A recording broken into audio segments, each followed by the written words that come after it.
உலக மக்கள் எல்லோருக்கும் வணக்கம். இன்னைக்கு நாம பேசக்கூடிய தலைப்பு என்னன்னா, குரு பகவானுடைய பெயர்ச்சி.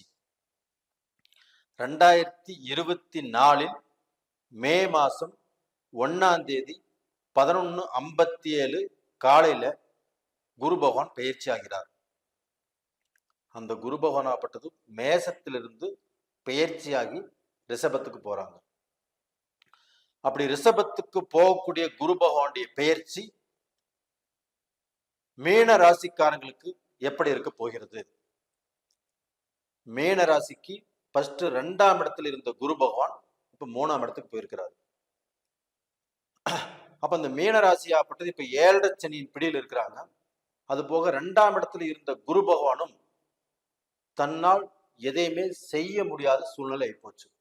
அதற்கு காரணம் என்னன்னா, குரு பகவான் ராகுடைய பிடியில் இருந்தாரு, குரு வக்கரத்துல இருந்தாரு. அப்படி இருந்தும் இந்த போன வருஷம் பூராமே கண்டிப்பாக மீனராசிக்காரங்களாகப்பட்டது நம்பி கெட்டுட்டாங்கன்னு சொல்லலாம். அப்ப அந்த குரு பகவானுடைய பெயர்ச்சி மீனராசிக்காரங்களுக்கு நல்லது நடக்கும் அப்படின்னு நம்பி இருந்தாலும் அந்த குரு பகவானால எந்த நல்ல பலனும் கிடைக்காமல் கஷ்டப்பட்டுட்டு தான் இருந்தீங்க. இது மட்டும் இல்ல, உங்களுக்கு 7.5 சனி உங்களுக்கு ஆரம்பிச்சிருச்சு. அப்ப அந்த குரு பகவானாலையும் நல்ல பலன் கிடைக்கல. இந்த 7.5 சனியினாலையும் நீங்க எந்த சைட்ல திரும்பினாலும் உங்களுக்கு பிரச்சனைகள் ஆப்பட்டது ஆரம்பமாயிட்டு இருந்துச்சு. அப்ப அந்த பிரச்சனைகள் ஆரம்பம் அப்படின்னா, ஒருத்தர் கூட பழகிறோம், அவங்களுக்கு நம்ம 10 ரூபா கொடுத்துருப்போம், அது நம்ம கரெக்டான டயத்துல நம்ம கொடுக்க மாட்டாங்க.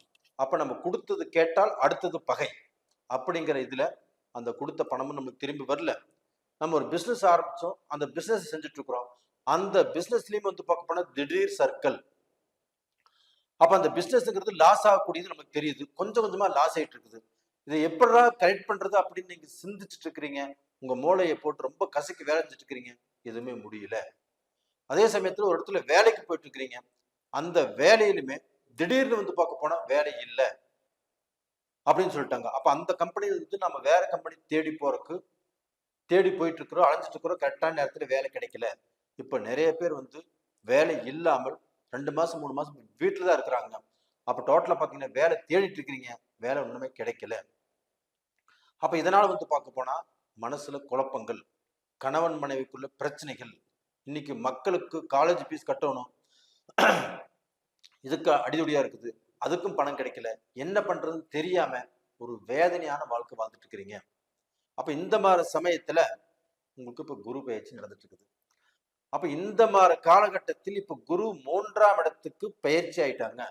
அந்த குரு 3ஆம் இடத்துக்கு பெயர்ச்சி ஆனா கூட அந்த குரு பெயர்ச்சி ஆன இடத்தை விட பார்க்கக்கூடிய இடங்கள் எப்படிப்பட்ட இடங்கள் நீங்களே பாருங்க. உங்க ராசிக்கு 7ஆம் இடத்தை பார்க்கறாங்க 5ஆம் பார்வையாக. அது போக 9ஆம் இடம் பாக்கியஸ்தானத்தை பார்க்கறாங்க 7ஆம் பார்வையில. அதே சமயத்துல 9ஆம் பார்வையாக உங்களுடைய ராசிக்கு 11ஆம் இடத்தை பார்க்கறாங்க. அப்ப இந்த 3 இடங்களும் குருவுடைய பார்வை பெற்ற இந்த 3 இடங்களும் ஜொலிக்கும், வெற்றி மேல் வெற்றியை குவிக்கும். உங்களுடைய கஷ்டங்கள் பஞ்சாய் பறக்கும். நீங்க ஒரு நல்ல வாழ்க்கை, ஒரு நிம்மதியான வாழ்க்கை, ஒரு சந்தோஷமான வாழ்க்கை வாழக்கூடிய காலகட்டம் உங்களுக்கு வந்தாச்சு. இந்த குரு 7ஆம் இடத்தை பார்க்கறதுனால உங்களுக்கு திருமண வாழ்க்கையில இருந்த பிரச்சனைகள், இருந்த குழப்பங்கள், கல்யாணம் பண்ணி ரொம்பவுமே மனஸ்தாபத்தோட மன கஷ்டத்தோட நம்ம சேர்ந்து வாழலாமா பிரிஞ்சிடலாமா அப்படின்னு குழப்பத்துல வாழ்ந்துட்டு இருந்த உங்களுக்கு இந்த குரு பார்வையின் மூலியமாக 2 பேரும் சேர்ந்து அன்பாக ஒரு புது அரவணைப்போடு நீங்க வாழக்கூடிய நேரங்கள் வந்தாச்சு. இது போக நீங்க திருமணம் சரியான நேரத்தில் நடக்கல.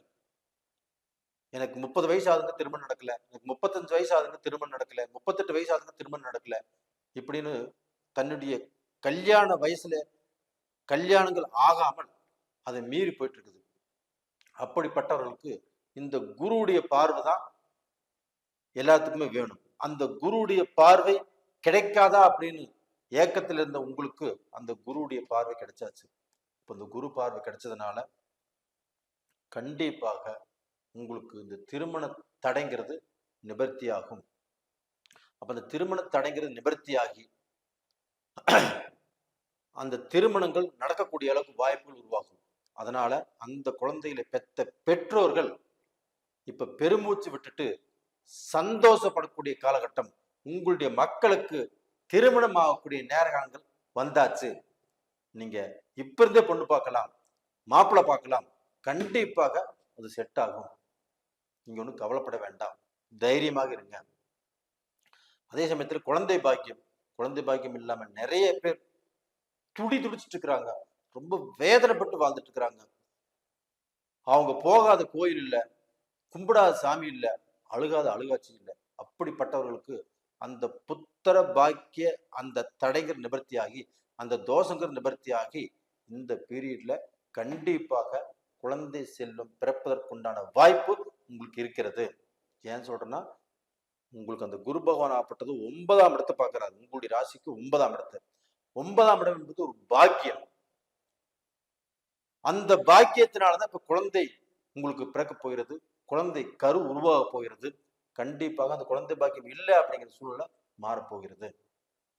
அப்ப அந்த 9ஆம் இடத்தை பார்க்கறதுனால மீன ராசியில பிறந்த ஆண் பெண் இருபாலருக்கும் அவங்களுடைய வாழ்க்கையில இன்னைக்கு வரைக்கும் எத்தனையோ கஷ்டத்துல வாழ்ந்துட்டு இருந்திருப்பீங்க. அது போக தீராத கஷ்டங்கள்ல வாழ்ந்துட்டு இருந்திருப்பீங்க. அந்த கஷ்டங்கள் ஆகப்பட்டது இப்போ 12 வருஷம் கழிச்சு இப்ப தீரக்கூடிய நேரங்கிறது வந்தாச்சு. அப்ப அந்த குரு பகவானுடைய பார்வை உங்களுக்கு இப்போ 9ஆம் இடத்துல படுறதுனால உங்க வாழ்க்கையில நீங்க ஒரு புண்ணியம் செஞ்சவங்களாக, ஒரு புண்ணியாத்மாவாக நீங்க மாற போறீங்க. உங்களுக்கு பார்க்க போன சகல ஐஸ்வர்யமும் கிடைக்கக்கூடிய நேரம் வந்தாச்சு மீனராசிக்காரர்களே. அது போக உங்களுக்கு அந்த 11ஆம் இடத்தை குரு பார்க்குறாங்க. 11ஆம் இடம் என்பது என்ன? லாபஸ்தானம். பாக்கியஸ்தானமும் ஸ்ட்ராங் ஆயிடுச்சு, 7ஆம் இடமும் ஸ்ட்ராங் ஆயிடுச்சு. அந்த லாபஸ்தானம் நீங்கள் எதை செய்தாலும், எந்த விஷயத்தை கையில் எடுத்துட்டாலும் அதன் மூலியமாக உங்களுக்கு லாபம் தான் வந்து சேரும். ஒரு பிசினஸ் பண்றீங்க, ஒரு வேலைக்கு போறீங்க, ஒரு வியாபாரம் பண்றீங்க, எது செஞ்சாலும் லாபம் லாபம் லாபம் தான். எந்த ரூபத்திலையும் உங்களுக்கு கஷ்டங்கள் அப்படிங்கிறதே வராது.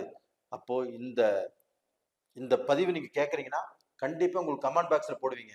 நீங்க சொன்ன மாதிரியே எங்களுக்கு குழந்தை பாக்கியம் கிடைச்சிருச்சு, எங்களுக்கு கல்யாணம் ஆயிருச்சு, நாங்க நல்லா இருக்கிறோம், நாங்க பிசினஸ் பண்றோம், அதுலயுமே லாபம் கிடைச்சது, அந்த பிசினஸ் நல்லபடியா போயிட்டு இருக்குது, எங்க கணவருக்கு வேலை இல்லாம இருந்தது, நீங்க சொன்னது அப்படியே நடந்துச்சு, அதே சமயத்துல வேலை தேடினாரு, வேலை கிடைச்சது, நல்ல வேலையா கிடைச்சிருக்குது, நல்ல சம்பளம் கிடைச்சிருக்குது, நாங்க நல்லா வாழ்ந்துட்டு இருக்கிறோம் அப்படி நீங்க கண்டிப்பா கமெண்ட் பாக்ஸ்ல கமெண்ட்ல கண்டிப்பா நீங்க போடுவீங்க.